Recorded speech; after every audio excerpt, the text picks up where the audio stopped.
कि बीज जब मिट्टी में मिल जाए वृक्ष तब उगता है हे मित्र, कलम से स्याही गिरती जाए पत्र पर उठता जाता चित्र। तो उस त्याग और बलिदान को जो उन्होंने किया उनको प्रणाम करता हूँ।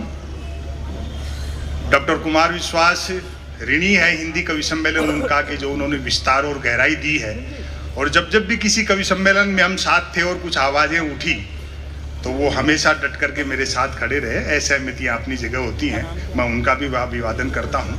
दरअसल लोग मुझसे शिकायत करते हैं, मुख्यमंत्री जी क्या आप एक तरफा क्यों बोलते हैं, बैलेंस किया करो। मैंने कहा भाई जी बैलेंस करने के लिए ही तो एक तरफा बोलते हैं। अच्छी बात है, अच्छी बात है। सरकार किसी भी हो, स्वस्थ प्रजातंत्र में विपक्ष मजबूत रहना चाहिए, और जब चुना हुआ विपक्ष कमजोर हो तो ये जिम्मेदारी कवियों की, शायरों की, बुद्धिजीवियों और पत्रकारों की हो जाती है। बहुत अच्छी, क्या बात है। हम उसी दायित्व का निर्वहन कर रहे हैं। गांधी को लेकर के भी काफी कुछ कहा गया। ये मेरा निजी मत है कि नेहरू के वैज्ञानिक समाजवाद से अच्छा मॉडल हिंदुस्तान के लिए कोई दूसरा मुझे अभी दिखा नहीं,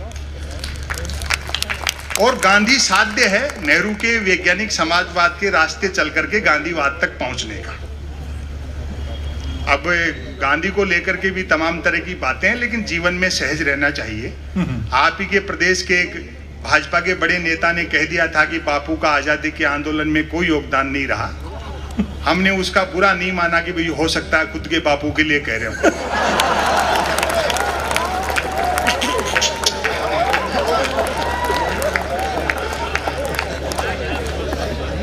दरअसल चरखे के साथ फोटो खिंचवाने से कोई महात्मा गांधी नहीं हो जाता है, कस्तूरबा को भी साथ रखना पड़ता है।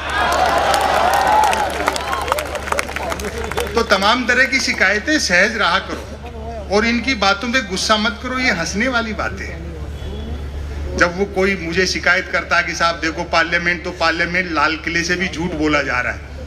मैंने कहा मुश्ताक अहमद यूसुफी साहब एक बड़े व्यंगकार हुए, उन्होंने एक बहुत अच्छी बात कही है कि बोलने वाला और सुनने वाला दोनों ये जानते हो कि ये झूठ है तो ये गुनाह नहीं है। समदर्शी भाव में रहना चाहिए। विसंगतियों से व्यंग निकलता है। अभी कह रहे थे मध्य प्रदेश शासन में वो दिनेश बावरा बहुत समझ रखता है, लेकिन बोला भाई साहब ये व्यापम क्या था। मैंने कहा आवेदन एक ने किया, परीक्षा में दूसरा बैठा, इंटरव्यू तीसरे ने फेस किया, नौकरी मिली चौथे को और करता रहा पांचवा। पेंशन छठे की हुई, वेतन उठाया सातवें ने, और अब आपकी तालियां उठेंगी जबकि सातवें की डेथ तभी हो गई थी जब पहले ने अप्लाई किया था।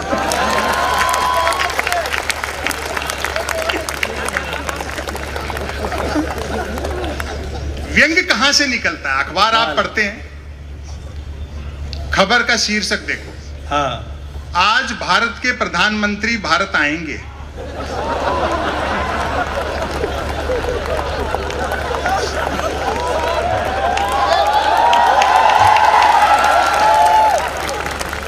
मैंने कहा भैया खबर बड़ी है, सेलिब्रेट करना चाहिए। अच्छा।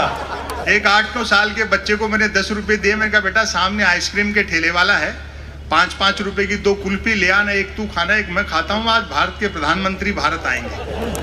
बच्चा गया, एक आइसक्रीम खाता हुआ लौटा, बोले अंकल उसके पास सिर्फ 10 वाली थी, आप फिर कभी खा लेना। और तालियां तो आपकी अब उठेंगी।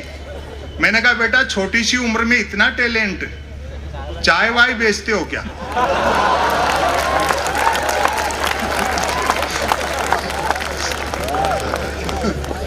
देखो दुनिया मोहब्बत से चलती है।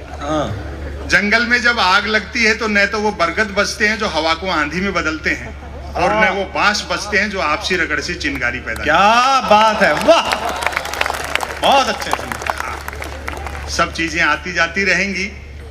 मीडिया के लोग भी यहाँ हैं, काफी हैं, मैं माफी चाहता हूं, हालांकि ये काम उनको करना चाहिए।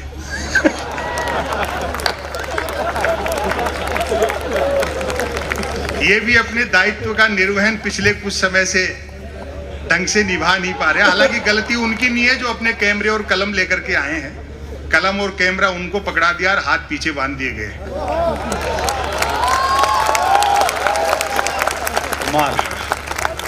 आजादी के बाद जब हम थोड़ा समझदार हुए हैं, पहला मौका है जब प्रधानमंत्री कदम ताल करते हैं तो मीडिया उसको मार्च पास्ट बताता है। ये मीडिया का बड़ा भाग दिखता दिए के साथ है, लेकिन है हवा के साथ। क्या अच्छा है, बहुत अच्छा है। और इनको जवाब देना पड़ेगा। इसी शहर के शायर थे ताज भोपाली, उनका एक शेर है हाँ, कि तुम्हारी बज़्म के बाहर भी एक दुनिया है, मेरे हुजूर बड़ा जुर्म है बेखबरी। अखबार अपवाद भी होते हैं, कुछ अच्छा काम भी कर रहे हैं, आवाजें भी उठा रहे हैं, लेकिन 3 चीजों के लिए पढ़े जा रहे हैं: बिजली कटौती, उठावना और राशिफल।